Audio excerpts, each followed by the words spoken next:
CBSE words में आपका स्वागत है। तो हम पढ़ रहे थे क्लास 10 साइंस का 8th चैप्टर जिसका नाम है हाउ डू ऑर्गेनिजम्स रिप्रोड्यूस। आज का हमारा टॉपिक है रिप्रोडक्शन इन ह्यूमन बींग्स। इंसानों में किस तरह से रिप्रोडक्शन होता है इसके बारे में जानेंगे।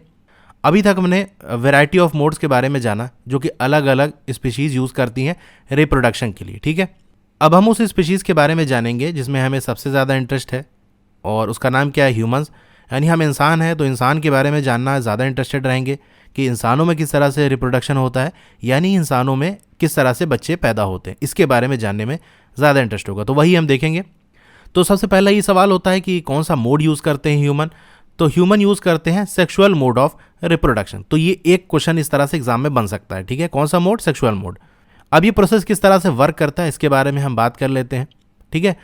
Late us begin at an apparently unrelated point. लेकिन जो हम डिस्कशन स्टार्ट करेंगे अभी वो एक अपेरेंटली अनरिलेटेड मतलब जो भी हमारा टॉपिक चल रहा है, कौन सा चल रहा है, रिप्रोडक्शन ना, तो इससे रिलेटेड नहीं है। यानी अपेरेंटली मतलब ऐसा लगेगा, आपको ऐसा लगेगा जब भी हम डिस्कशन करेंगे आगे तो ऐसा लगेगा कि ये हमारे जो रिप्रोडक्शन वाला टॉपिक है इससे रिलेटेड नहीं है, ये तो कुछ और ही बात हो रही है। लेकिन ये सिर्फ आपको लगेगा, ऐसी हकीकत नहीं है। आगे जब आप पहुँचोगे, जब हम पढ़ लेंगे इस टॉपिक को, तब आपको समझ में आएगा कि हाँ ये किस तरह से रिलेटेड है, ठीक है। तो चलिए उस अनरिलेटेड पॉइंट को हम देख लेते हैं कि वो क्या है। हम सभी जानते हैं कि हमारी बॉडी के अंदर चेंजेस आते हैं जब हम बिकम ओल्डर, यानी हमारी एज जिस तरह से बढ़ती रहती है तो एज के साथ साथ हमारी बॉडी के अंदर चेंजेस भी आते रहते हैं। आपने पढ़ा होगा उन चेंजेस के बारे में जो कि बॉडी के अंदर आता है क्लास 8th में, कि हमारी बॉडी में किस किस तरह के चेंजेस आते हैं जब हमारी एज बढ़ती है। हम नोटिस करते हैं कि हमारी जो हाइट है वो इंक्रीज होती है continuously from early as till now, यानी बिल्कुल शुरुआत से जब हम पैदा होते हैं तभी से हमारी हाइट बढ़ना स्टार्ट हो जाती है और अभी तक, यानी आपकी जो एज है इस टाइम तक तो आपकी एज मतलब हाइट जो है वो बढ़ी रही होगी।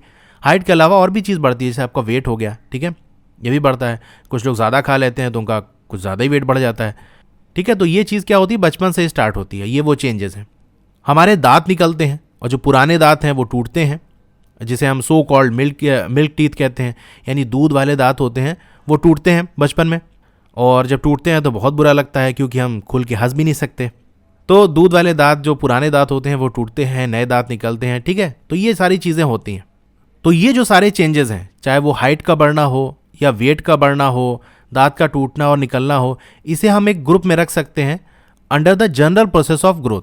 यानी एक ग्रोथ रिलेटेड प्रोसेस है जहाँ बॉडी बड़ी हो रही है। भाई बॉडी बड़ी होगी, ठीक है, बॉडी बिकम्स लार्जर, बॉडी बड़ी हो रही है, सीधी सी बात है। अगर बॉडी बड़ी होगी तो हाइट बढ़ेगा, वेट बढ़ेगा, ठीक है, ये चीज़ें होगी ही। तो इसीलिए हमने इसको इस ग्रुप में रख दिया कि ये सारे क्या है, जनरल प्रोसेस ऑफ ग्रोथ। ये तो बचपन से ही होता रहता है, ये जनरल है। But in early teenage year, अब टीनेज ईयर क्या होता है, तो देखो टीन को अलग कर लो, एज को अलग कर लो। एज तो समझ गए कितनी उम्र है आपकी। टीन का मतलब क्या होता है, जैसे आप कोई जब काउंटिंग करते हो ना, 10, 11, 12 के बाद क्या आता है 13। तो 13 में देखो लास्ट में क्या लगा है, टीन लगा है। 14, 15, 16, 17, 18 और 19, इसके आगे तो नहीं है ना, 20 आ जाता है फिर। तो 13 से लेकर 19 में लास्ट में टीन आ रहा है। तो ये जो एज होती है इसे हम क्या कहते हैं, टीन एज। तो शुरुआती जो टीनेज ईयर होते हैं उसमें क्या होता है, a whole new set of changes occurs that can not be explained simply as a body enlargement. तो कुछ इस तरह के चेंजेस आते हैं इन्हीं टीनेज ईयर में, यानी 13 से लेकर 19 साल में कुछ ऐसे चेंजेस आते हैं जिसे हम सिंपली ये नहीं कह सकते कि अरे ये बॉडी इनलार्जमेंट, यानी बॉडी बड़ी हो रही है। बॉडी के बड़े होने के अलावा भी और बहुत सारे चेंजेस होते हैं जो कब होते हैं, इसी टीनेज ईयर में, 13 से 19 साल में, ठीक है। जैसे appearance of body change, body दिखने में कैसी है वो बदल जाती है। भाई 5 साल का कोई बंदा है उसकी बॉडी देखो, 15 साल का है उसकी बॉडी, चेंजेस आएंगे ना। तो दिखने में कैसी बॉडी है उसमें चेंजेस आ जाते हैं। प्रपोर्शंस चेंज, प्रपोर्शन का मतलब क्या होता है, जैसे रेशियो होता है। जब बॉडी बड़ी होती है बचपन से ही तो बॉडी के जो सारे पार्ट हैं इन जनरल वो उसी रेशियो में बड़े होते हैं, ठीक है। जिस हिसाब से आपका पैर बढ़ेगा उसी हिसाब से आपका हाथ बढ़ेगा, उसी हिसाब से आपका सर बढ़ेगा। क्योंकि अगर एक ही रेशियो में ना बढ़ा हो तो क्या होगा, जैसे से एज बढ़ रही है पता चला सर ज़्यादा स्पीड से बढ़ रहा है तो खोपड़ी ये हाथी के बराबर हो गई, या गर्दन अलग स्पीड से बढ़ रही तो जिराफ की तरह हो गई। किसी का पैर ज़्यादा स्पीड से बढ़ गया तो पैर ही इतना लंबा हो गया। तो ऐसा नहीं होता ना, बॉडी का जो रेशियो है उसी हिसाब से सारे बॉडी के पार्ट बढ़ते हैं। लेकिन टीनेज ईयर में क्या होता है, कुछ बॉडी के पार्ट ऐसे होते हैं जो अलग स्पीड से बढ़ने लगते हैं। तो अलग स्पीड से बढ़ेंगे तो उनका रेशियो अलग हो जाएगा, ठीक है। जैसे एग्जाम्पल मैं बताऊँ, गर्ल्स के अंदर इस एज में पहुंचने पे क्या होता है, ब्रेस्ट का साइज इंक्रीज होने लगता है। तो पहले बचपन से जब बॉडी बढ़ रही थी तो सारे बॉडी के पार्ट उस हिसाब से बढ़ रहे थे, लेकिन टीनेज ईयर में क्या हुआ, ब्रेस्ट का साइज वो ज़्यादा स्पीड से बढ़ने लगा, इसीलिए वो ज़्यादा बड़ा हो गया। ठीक है, तो ये एक एग्जाम्पल से इस प्रोपोर्शन को आप समझ सकते हो। नए फीचर्स आ जाते हैं, यानी वो चीज़ें जो पहले आपकी नहीं थी वो आ गई। अब नए फीचर्स क्या होते हैं, इसी के बारे में हम पूरा डिस्कशन करेंगे। यानी पहले हम रिप्रोडक्शन नहीं कर पा रहे थे, लेकिन अब फीचर आ गया कि हम रिप्रोडक्शन कर सकते हैं, डिटेल में देखेंगे आगे। And so due new sensations, और नए एहसास पैदा हो जाते हैं। नए एहसास तो आप समझ ही रहे होगे कि वो कौन से नए एहसास पैदा होते हैं। जिनके में वो नए एहसास आ गए हैं वो तो समझ ही रहे हैं कि मैं किस चीज़ की बात कर रहा हूँ। जो पहले एहसास नहीं थी, पहले फीलिंग्स नहीं थी, वो फीलिंग्स अब आने लगी है। और जिसके वो फीलिंग नहीं आए हैं, जो अभी भी बच्चे हैं, वो अपने दोस्तों से पूछ सकते हैं, क्योंकि ये एहसास को एक्सप्लेन नहीं किया जा सकता, सिर्फ उसे फील किया जा सकता है। ठीक है, अब कुछ चेंजेस ऐसे होते हैं जो कि कॉमन होते हैं, चाहे बॉय हो या गर्ल हो, वो चेंजेस दोनों में ही आएंगे। और ये क्वेश्चन एग्जाम में आपके आया हुआ है, 2020 के एग्जाम में क्वेश्चन आया है कि उन चेंजेस के बारे में आप लिखिए जो बॉय और गर्ल में कॉमन होते हैं। अब वो चेंजेस क्या है जो कि कॉमन है, तो आप ये नोटिस करोगे कि जो थिक हेयर हैं वो ग्रो होने लगेंगे बॉडी के नए पार्ट्स में। ठीक है, मोटे मोटे बाल उन बॉडी के पार्ट्स में आपको ग्रो होते हुए दिखेंगे जहाँ पहले वह बाल नहीं थे। जैसे आर्म पिट्स हो गया, ठीक है, ये आर्म के नीचे वाला जो हिस्सा होता है, यहाँ पर आप देखोगे बगल में यहाँ बाल निकलने लगेंगे, मोटे बाल। And genital area between thighs, और जांग के बीच में, ठीक है, यहाँ पर इस रीजन में यहाँ पर आपको थिक हेयर ग्रो होते हुए ऑब्जर्व होंगे। इसे प्यूबिक हेयर भी कहते हैं, जो कि थाइज यानी जांग के बीच में होते हैं। तो हेयर ग्रोथ आपको देखने को मिलेगी and also become darker in colour, और वो जो बाल हैं उसके कलर और डार्क होते हुए आपको ऑब्जर्व होंगे। पतले पतले बाल आपको लेग्स पे, आर्म्स पे भी देखने को मिल जाएंगे, और चेहरे पे भी आपको बाल ग्रो होते हुए ऑब्जर्व हो जाएंगे। स्किन वो जल्दी जल्दी आपको ऑयली होती हुई फील होगी। We might begin to develop pimples, और जो दाने हो गए, मुहासे हो गए, वो भी चेहरे पे निकलने लगेंगे। We begin to conscious and aware of both our own bodies and those of others in new ways. तो हम कॉन्शियस होने लगते हैं, यानी जागरूक होने लगते हैं, सचेत होने लगते हैं। किसके बारे में? अपनी बॉडी के बारे में भी और दूसरों की बॉडी के बारे में भी। यानी अपनी बॉडी और दूसरों की बॉडी के बारे में जानने लगते हैं, इंटरेस्ट लेने लगते हैं। ठीक है, जैसे कि आप अभी ऐसे पढ़ रहे हो, और बहुत सारे तरीकों से आप अपनी बॉडी के बारे में और दूसरों की बॉडी के बारे में जानने लगते हो और उसके बारे में जागरूक होने लगते हो। ये आपको जागरूक ही तो कराया जा रहा है, आपको बताया ही तो जा रहा है बॉडी के बारे में। तो ये वो चेंज हो गया जो दोनों में कॉमन है। अब बात करेंगे उन चेंजेस की जो कि डिफरेंट हैं। बॉयज़ में अलग तरीके के चेंजेस आते हैं और गर्ल में अलग तरीके के चेंजेस आते हैं। पहले अगर गर्ल्स की बात कर लें तो ब्रेस्ट का जो साइज़ है वो इंक्रीज होने लगेगा, ठीक है, इस टीनेज ईयर में पहुंचने में। विद डार्कनिंग ऑफ स्किन, यानी स्किन का डार्क हो जाना, स्किन का जो कलर है वो और ज़्यादा डार्क हो जाना। कौन सी skin? Of nipples at the tips of breast. इसके अलावा और क्या होता है, girls begins to menstruate at around this period, और यही वो टाइम है, ये टीनेज वाली जो एज है, इसी टाइम गर्ल्स के अंदर क्या होता है, मेंस्ट्रुएशन स्टार्ट हो जाता है। जो मेंस्ट्रुएशन साइकिल होती है ना, इसके बारे में, ये मेंस्ट्रुएशन साइकिल या पीरियड्स क्या होते हैं, आगे मैं थोड़ा इसके डिटेल में बता दूंगा, क्योंकि अभी जिन चीज़ों की आपको नॉलेज की ज़रूरत है, बेसिक चीज़ों की, वो अभी आपने नहीं पढ़ी है। जब उसको पढ़ लोगे तो इसे समझाने में ज़्यादा आसानी होगी, तो हम आगे देख लेंगे। तो ये गर्ल्स के अंदर हो गया। बॉयज़ की बात करें, new thick hair growth on the face and their voice begin to crack. चेहरे पे नए आपको मोटे मोटे बाल देखने को मिल जाएंगे, दाढ़ी मूछ आने लगेगी, और जो आवाज़ है उसमें क्रैक आ जाएगा। जैसे पहले एक सॉफ्ट सी वॉइस होती थी, लेकिन अब वो सॉफ्टनेस ख़त्म हो जाएगी, थोड़ा सा क्रैक हो जाएगा, थोड़ी सी आवाज़ फटने लगेगी। इसके अलावा बॉयज़ के अंदर क्या होता है, penis occasionally begins to become enlarge and erect. Penis क्या होगा, ओकेजनली यानी कभी कभी, टाइम टू टाइम, हमेशा नहीं, वो क्या होगा, इनलार्ज होने लगेगा। इनलार्ज का मतलब होता है उसका साइज बड़ा होने लगेगा, और इरेक्ट का मतलब सीधा होने लगेगा। मेल की बॉडी में पेनिस एक ऐसा ऑर्गन है जिसका साइज कम और ज़्यादा होता है, ठीक है, ओकेजनली, टाइम टू टाइम कम और ज़्यादा होता है। इन नॉर्मल कंडीशन में उसका साइज कम होता है, लेकिन कभी कभी क्या होता है, उसका साइज बड़ा हो जाता है और पेनिस इरेक्ट हो जाता है, यानी एकदम सीधा हो जाता है। कब होता है? आइदर इन डे ड्रीम्स और एट नाइट। दिन में कोई ऐसी चीज़ सोच रहे हो, डे ड्रीम का मतलब ऐसा कोई चीज़ सोच रहे हो। अब सीधी सी बात है यार, मैथ के फॉर्मूले के बारे में सोच के तो पेनिस नहीं इनलार्ज हो और इरेक्ट होगा ना। कोई ऐसी चीज़, खास चीज़ आप सोचोगे तभी वो इनलार्ज और इरेक्ट होगा। तो ये दिन में भी हो सकता है सोचने की वजह से, और नाइट में भी हो सकता है। रात में क्या है, कोई ऐसा सपना देख रहे हो जिसकी वजह से ये हो गया, या इन जनरल भी रात में ये पेनिस इनलार्ज और इरेक्ट हो जाता है, ठीक है। तो ये वो चेंजेस हैं जो कि अलग हैं, गर्ल्स में अलग हैं और बॉयज़ में अलग हैं। अभी जो सारे चेंजेस हैं ना वो धीरे धीरे होते हैं। ऐसा नहीं है कि आप सुबह उठे तो एक बार की आप देख रहे हो बड़ी बड़ी दाढ़ी मूंछ निकल आई, ठीक है। जो भी चेंजेस होगा वो धीरे धीरे होगा, महीनों लग सकते हैं, सालों लग सकते हैं। They do not happen all at the same time in one person. अब एक बंदे के अंदर हमने देखा कई तरीके के चेंजेस आते हैं, तो ऐसा नहीं है कि एक साथ सारे ही चेंजेस हो गए, ठीक है, कि एक टाइम पे वॉइस में क्रैक भी आ गया और दाढ़ी मूंछ भी निकलने लगी। तो जितने भी चेंजेस हैं वो सारे एक ही टाइम पे नहीं होते। कुछ चेंजेस आपके पहले स्टार्ट हो जाएंगे और कुछ चेंजेस होगा कि कुछ टाइम के बाद स्टार्ट होंगे। Not do they happen at an exact as, और इसकी कोई एग्जैक्ट एज भी नहीं है कि हाँ भैया जैसे ही 13 साल के हो गए तभी ये चेंजेस स्टार्ट होंगे। किसी भी एज में कोई से भी चेंजेस स्टार्ट हो सकते हैं।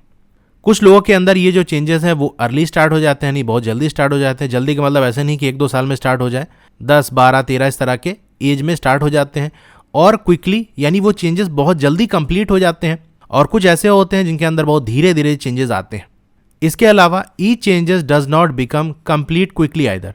तो हर चेंज जो भी बदलाव आ रहा है वो ज़रूरी नहीं है कि वो जल्दी हो जाए, ठीक है, टाइम भी लग सकता है। जैसे एग्जाम्पल हम लेते हैं कि जो थिक हेयर हैं फेस पे ग्रो होते हैं बॉयज़ के, यानी दाढ़ी मूंछ वगैरह की बात हो रही है, तो ये जब ग्रो होते हैं तो कैसे स्टार्ट होते हैं? स्टार्टिंग के बारे में आप सोचो तो पहले कुछ बिखरे हुए बाल आपको दिखेंगे, पता चला एक बाल निकल रहा है वो बड़ा होता जा रहा है, 2-3 ठो इधर उधर निकल रहा है, अलग अलग बिखरी बिखरी जगह पर।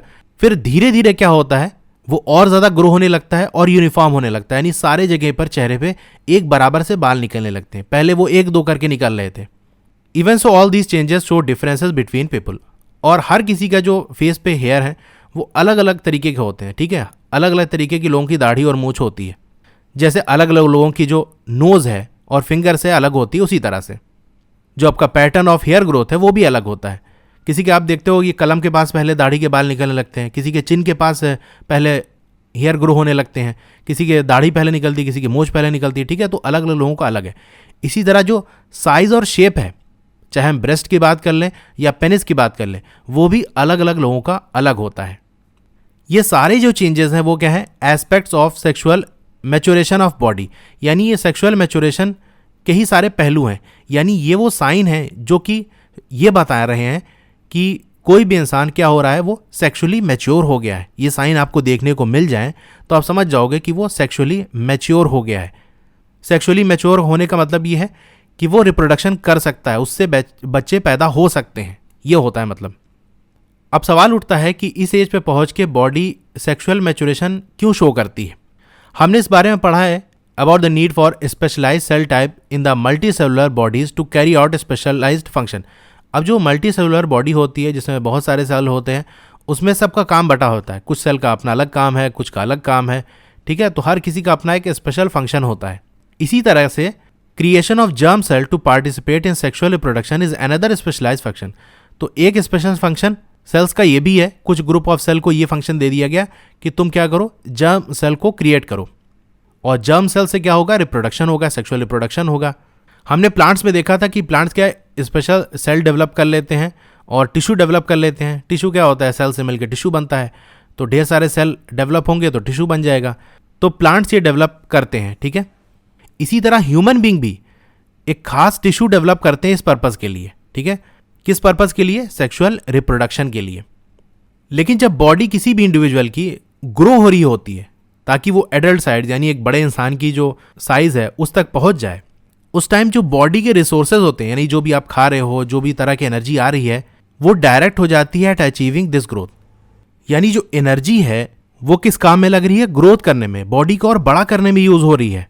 While that is happening, maturation of reproductive tissue is not likely to be a major priority.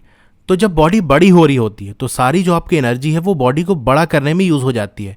उस समय जो रिप्रोडक्टिव टिश्यू है, यानी वो टिश्यूज जिसके जरिए रिप्रोडक्शन होगा, उसके मैच्योर होने में वो एनर्जी ज़्यादा यूज़ नहीं होती, उस पर ज़्यादा ध्यान नहीं दिया जाता है, क्योंकि पहला फोकस ये होता है कि बॉडी बड़ी हो जाए।